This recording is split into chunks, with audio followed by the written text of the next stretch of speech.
사사기 4장과 5장은 예언자이면서 사사였던 여인 이 드보라를 통해서 하나님께서 가나안 하솔랑 야빈과 그의 군대 장관 시스라로부터 이스라엘을 어떻게 구원하셨는지에 대해서 기록하고 있습니다.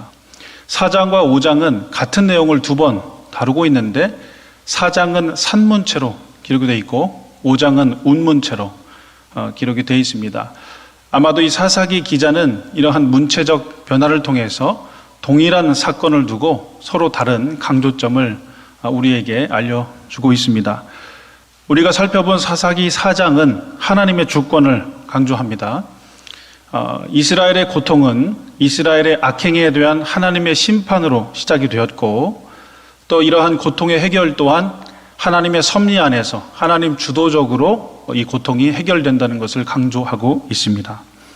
근데 같은 이야기를 시로서 운문체로 다루고 있는 5장은 4장에는 나오지 않는 표현들이 있는데 이제 시로 쓰여졌기 때문에 시작과 끝이 다릅니다. 5장 첫 시작은 찬양으로 초대를 하고 신앙 고백을 하고 있고 마지막은 송영을 기록하고 있습니다. 근데 이 5장에는 4장에는 없었던 내용들이 나오는데 가장 큰 것은 이스라엘의 각 지파들 중에 어떤 지파들은 이 전쟁에 열심히 참여했고 어떤 지파들은 참여하지 않았다라고 얘기를 합니다.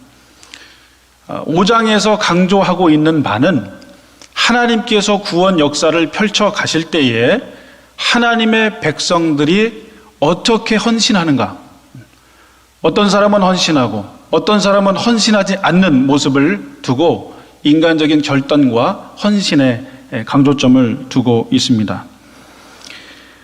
드보라와 바락의 찬양시 처음 시작을 어저께 우리가 살펴봤는데 거기에 보면 이스라엘 두령의 리더십과 백성들의 헌신하는 모습이 나옵니다. 즐거이 헌신한다, 즐거이 헌신한다라고 얘기를 하고 이스라엘 각 지파의 전쟁 참여에 대한 것은 각 지파의 전쟁에 대한 헌신도에 대해서 다루고 있는 것입니다. 이러한 관점으로 오늘 본문을 잠깐 살펴보도록 하겠습니다. 19절부터 22절까지는 전쟁의 구체적 경과를 말해주고 있는데 중심 개념은 물입니다. 물. 20절에 보시면 별들이 하늘에서부터 싸우되라는 표현이 있는데 이것은 싸울 때 비가 내렸다는 것이죠. 근데 철병거가 시스라 군대에는 많이 있었는데 비가 내렸기 때문에 이 질퍽거리는 땅에서 병거는 소용이 없죠.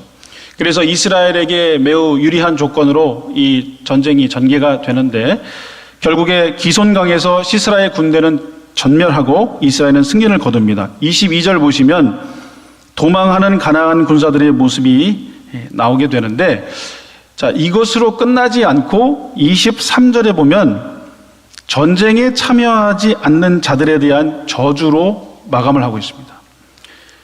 근데 어저께 살펴본 본문에서 전쟁에 참여하지 않은 이스라엘의 지파들은 유감이다라는 정도로 표현이 됐는데 오늘 여기에서는 저주를 퍼붓고 있습니다. 메로스에 대한 저주인데 이 메로스는 성경에서 딱 한 번 이곳에 나옵니다. 지명으로 알려져 있고 정확히 어느 곳인지는 학자들도 의견이 분분해서 정확히 알 수는 없습니다. 근데 분명한 사실은 메로스에 살고 있던 사람들은 어찌되었든 이스라엘을 반드시 도와야만 됐던 것으로 보입니다. 하나님을 도와서 이스라엘 백성들을 도와서 시스라 군대와 전쟁을 펼쳤어야만 했던 사람들인 것은 확실합니다. 근데 이들이 전쟁에 참여하지 않습니다. 그래서 여호와의 사자는 반복해서 이들을 저주하라라고 말씀을 하고 있는 것입니다. 근데 이어서 바로 24절에 어떤 내용이 나오냐면 하나님의 축복을 받게 된 야엘이 등장합니다. 우리가 어제도 살펴보았습니다. 계속 살펴보는데 그저께도 살펴봤습니다. 물을 달라고 하는 시스라에게 엉긴 우유를 주는데 뭐 정확한지는 모르겠습니다. 제가 자료를 보니까 엉긴 우유가 마취제 역할을 했다라는 그런 주석들도 있더라고요. 아무튼 이것을 주고 시스라가 잠이 들자 그를 공격해서 살해하게 됩니다. 근데 4장에서는 이러한 일들이 하나님의 주권으로 이루어졌다라고 강조를 하는데 여기 5장에서는 한 여인의 영웅적 행위를 찬양합니다. 우리가 살펴본 것처럼 야엘은 겐 족속입니다. 그런데 이 겐 족속, 이 남편은 4장에서 보면 이스라엘과 한 혈족이긴 하지만 가나안 야빈 왕과도 평화 조약을 맺고 있었습니다. 그러니까 이 여인은 굳이 시스라를 공격하지 않아도 이스라엘과도 잘 지낼 수 있었고 이 시스라 군대와도 잘 지낼 수 있었습니다. 그런데 이 여인은 왜 그랬는지 모르지만 여호와의 편에 서서 전쟁에 참여하였고 시스라를 죽이는, 남자들도 하지 못하는 이스라엘의 각 지파들도 이 전쟁에 참여하기를 꺼려했지만 이 여인은 왠진 모르지만 참여해서 시스라를 죽이는 역할을 합니다. 그래서 이 여인의 행위는 이스라엘 역사를 통하여 이렇게 기록이 되죠. 장막에 거하는 여인들 가운데 길이길이 칭송을 받게 됩니다. 이어서 본문 28절부터 30절까지는 전쟁에 나간 아들을 기다리는 시스라의 어머니와 가나안 여인들을 풍자하고 있는데, 이들의 허망한 기다림과 어리석은 기대는 오히려 이스라엘의 승리를 더욱더 입체적으로 부각시킵니다. 여러분 30절을 한번 보시면 거기 이런 내용이 있습니다. 사람마다 한두 처녀를 얻었으리로다 라는 표현이 있어요. 그러니까 전리품으로 처녀를 얻을 것이다 라는 표현이죠. 근데 여러분 어떻게 되었습니까? 두 명의 여인 드보라와 야엘에 의해서 이 시스라 군대는 처참하게 패배했다는 것을 우리는 알 수가 있습니다. 이 성경은 하나님의 주권적인 신앙을 강조하면서 그 다음에 항상 백성들이 나아갈 길에 대해서 제시를 해 줍니다. 하나님을 의지한다는 명분 아래서 하나님께 모든 것을 맡기고 우리는 아무것도 하지 않아도 된다라는 그런 생각을 가질 수 있는데 이것은 신학적으로 잘못된 것입니다. 이러한 면에서 사사기 5장은 하나님의 구원 역사에 있어서 하나님의 백성들의 인간적 결단과 헌신이 얼마나 중요한가를 신학적으로 보충을 해주고 있습니다. 사사기 5장은 구원 사건의 고백 가운데 온 이스라엘의 헌신을 중심 주제로 삼았습니다. 드보라와 바락을 중심으로 각 지파장들의 지도력과 그들의 부름을 받은 이스라엘 백성들이 하나가 되어서 하나님께서 전쟁에 참여하라는 그 응답에 단호하게 응답해서 하나님의 구원의 역사를 이루어 드렸음을 강조하고 있습니다.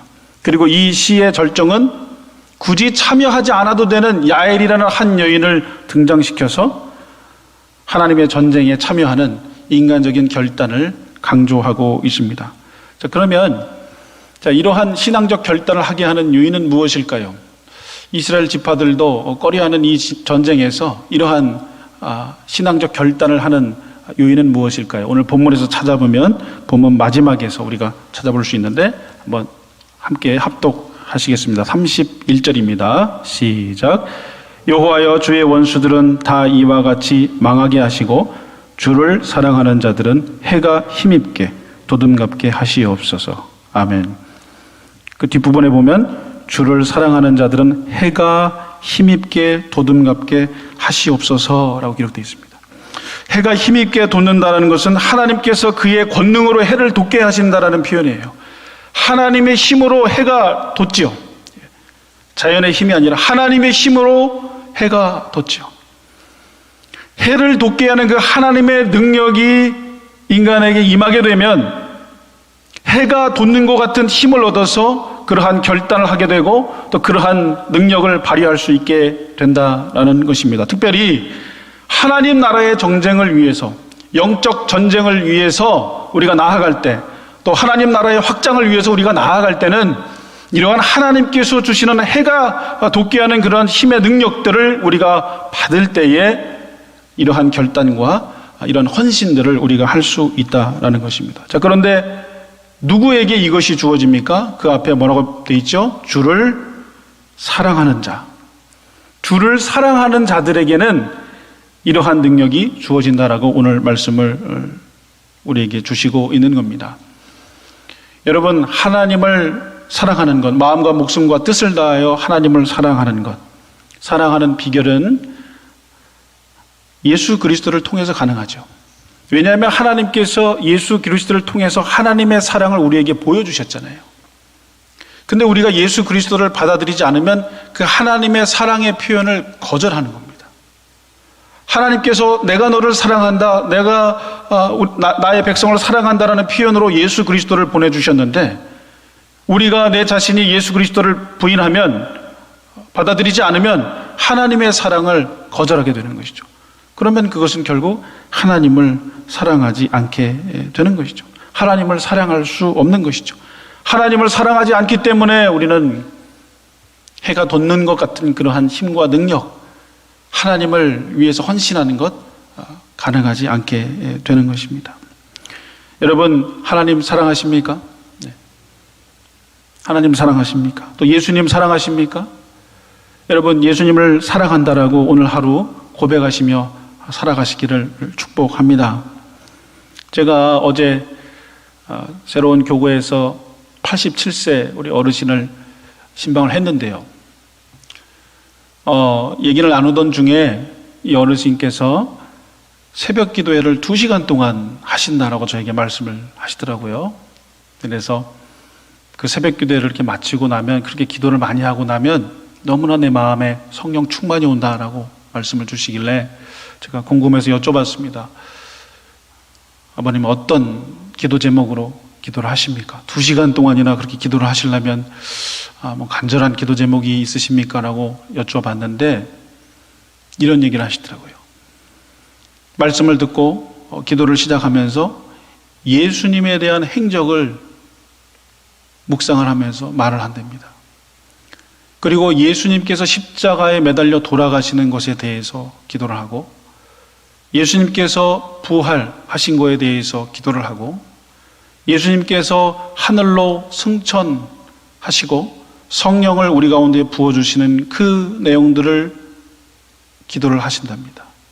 그렇게 기도를 하면 그날 하루는 마음속에 평강과 평안과 성령의 충만함이 내 안에 가득 찬다는 것을 내가 느낍니다.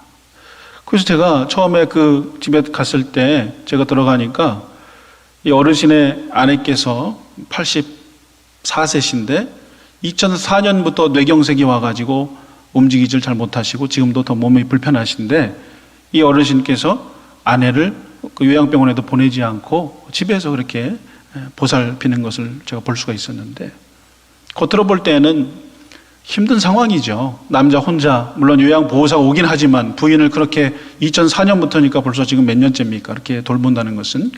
근데 제가 들어가니까 평강이 왔습니다, 평안이 왔습니다, 이런 얘기를 하시는 거예요. 그래서 이게 무슨 말인가, 조금 신학적으로 좀 잘못되신 건 아닌가, 처음에 그런 생각을 했었는데 기도 제목을 제가 들어보니까 이해가 됐습니다. 오늘도 여전히, 어제도 여전히 기도하신 거죠.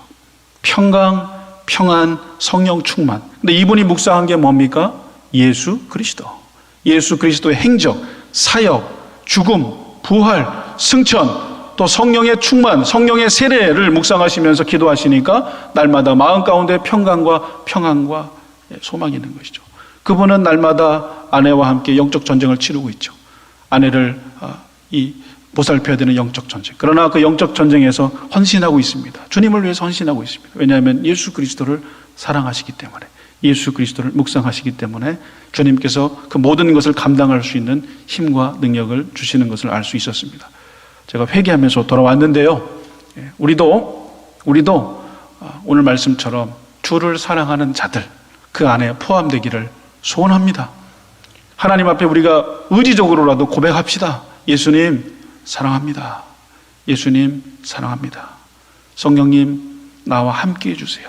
하나님 사랑합니다. 이런 고백을 하시며 오늘 하루도 주님 안에서 주님께서 주시는 그 힘으로 승리할 수 있는 우리 모두 될 수 있기를 주님의 이름으로 축복합니다.